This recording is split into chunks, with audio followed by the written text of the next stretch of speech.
Hello दोस्तों संतोष math centre में आप लोगों का एक बार फिर से स्वागत है। आज हम लोग समानांतर श्रेणी के बारे में जानेंगे। तो समानांतर श्रेणी का डिफिनेशन जो है उसको जानिए कि एक ऐसा अनुक्रम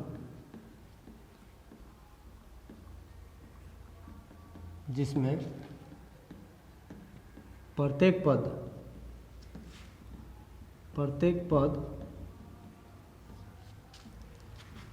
प्रथम पद के अलावा लिख लीजिएगा, जिसमें प्रत्येक पद जो है अपने पिछले पद में एक निश्चित लिखिएगा, एक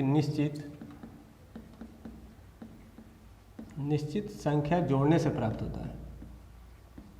निश्चित संख्या जोड़ने से प्राप्त होता है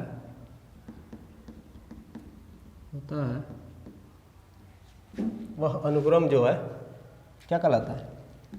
समांतर श्रेणी कहलाता है। समांतर श्रेणी कहलाता है।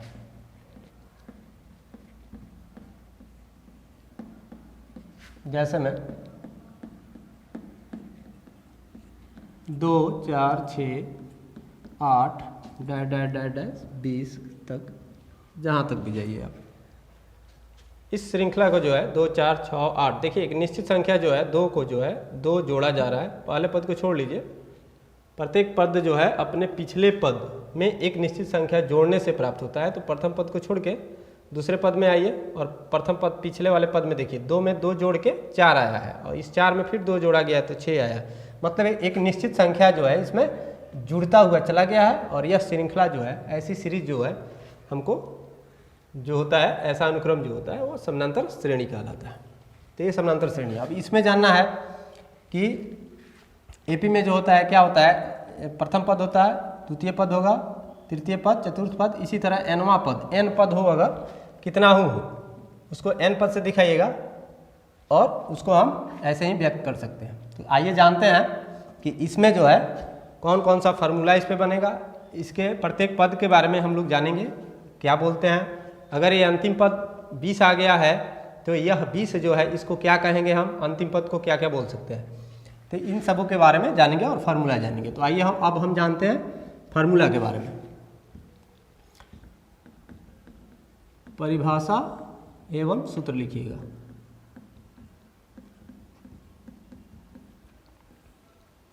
यह क्लास 10th के लिए है। क्लास 10th एनसीईआरटी के बच्चे हैं उनके लिए है।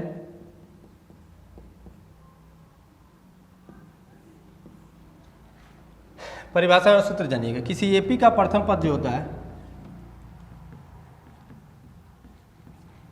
किसी एपी का प्रथम पद जो होता है, प्रथम पद उसको आप A1 से दिखा सकते हैं। A1 इजकल टू ए ही होता है। प्रथम पद को A से दिखाइए या A1 बोलिए। उसी तरह द्वितीय पद आपका हो जाएगा, दूसरा पद A2 बराबर हो जाएगा A प्लस D हो जाता है। और D का मतलब होता है A2 माइनस A1। अगले पद में से पिछला पद को आप घटाइएगा, किसी भी अगले पद में A3 माइनस A2 भी हो सकता है, A4 माइनस A3 भी हो सकता है। इसी तरह तीसरा पद आपका हो जाएगा, अगर AP का तीसरा पद आप निकालते हैं, A3 निकालते हैं तो A प्लस 2D हो जाएगा। इसी तरह चौथा पद हो जाएगा आपका A4। अगर निकालते हैं आप चौथा पद A4 इजकल टू हो जाएगा A प्लस 3D। इसी तरह आप डैश करते जाइएगा, निकलते जाएगा। अगर आप एनवां पद निकालते हैं, एनवां पद, तो एनवां पद AN बराबर हो जाएगा जो A plus N minus 1 Guna D। ये आपका AN निकालने का फॉर्मूला हो गया, इसको ध्यान में रखिएगा। एनवां पद अगर आप निकालते हैं तो A प्रथम पद है आपका, A प्रथम पद है और N जो है टोटल नंबर बताता है कितना नंबर। मान लीजिए कि 20वां पद निकालना है तो इसमें 20 माइनस 1 हो जाएगा तो 19 हो जाएगा। 19 गुना D रख दीजिएगा तो A प्लस 19D हो जाएगा। एनवां पद जो होता है A plus N minus 1 Guna D हो जाता है। जैसे यहाँ पे A2 है तो A2 है, A2 निकाल रहे हैं तो n-1 कीजिएगा तो 2 - 1 हो जाएगा तो 1 हो जाएगा, 1 में d से गुना कीजिएगा d हो जाएगा केवल, तो a plus D, a plus ये है, तो ऐसा ही होता है। तो nवां पद निकालने का ये सूत्र है। d निकालने का सूत्र सार्वंतर, अगर d निकालते हैं, इसको पहला सूत्र मान लीजिए, ये तो पद हो गए यहाँ पे, AP के पद कैसे निकलते हैं, और nवां पद के लिए आप an निकालिएगा। उसी तरह 2 नंबर में लिख सकते हैं आप सार्वंतर, किसी AP का सार्वंतर अगर निकालते हैं, d का सार्वंतर d इजकल टू होता है A2 - A1 या A4 - A3 या A3 - A2, किसी अगले पद में से पिछले पद को घटा देना ही सार्वंतर कहलाता है। जिस अंतर से कोई AP की श्रृंखला जो है बढ़ती है या जिस श्रृंखला से घटती हो, वह जो है उसका अंतर जो होता है, दो पदों के बीच का अंतर जो होता है, अगले वाले पद में से पिछले वाले पद को घटाने पे जो प्राप्त होता है, वही आपका d होता है, सार्वंतर हो जाता है।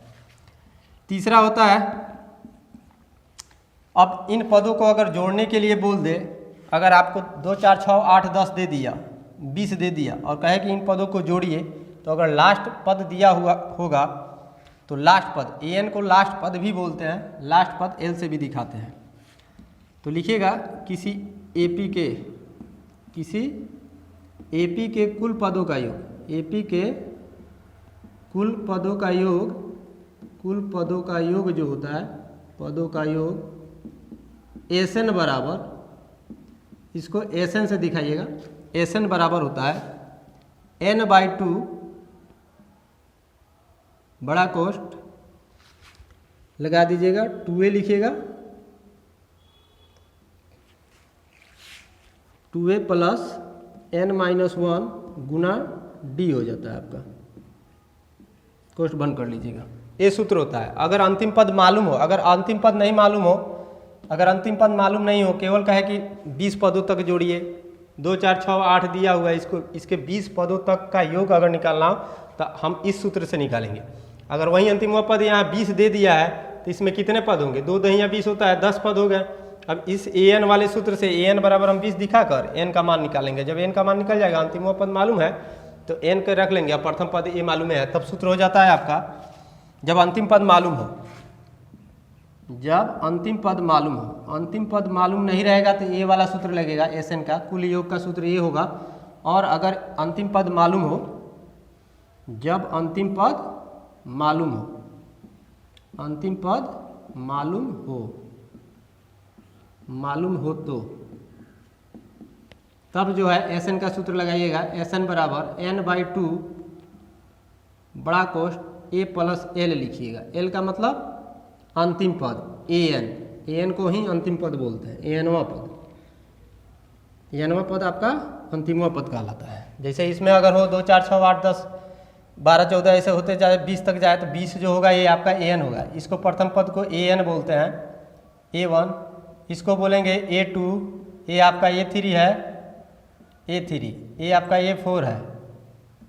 इसी तरह a वाला पद anवां पद है, an बराबर l बराबर आप लिख सकते हैं 20।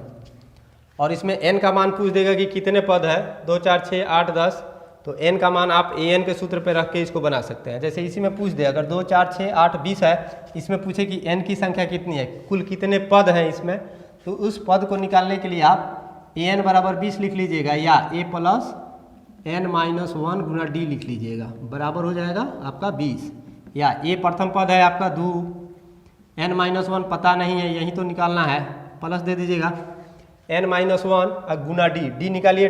d का सूत्र है क्या, d का सूत्र a2 - a1, तो a2 आपका 4 है, यहाँ देखिए a2 बराबर 4 है, a1 बराबर 2 है, तो d बराबर हो जाएगा a2 - a1 बराबर 4 - 2 निकाल सकते हैं, बराबर 2 आ जाएगा।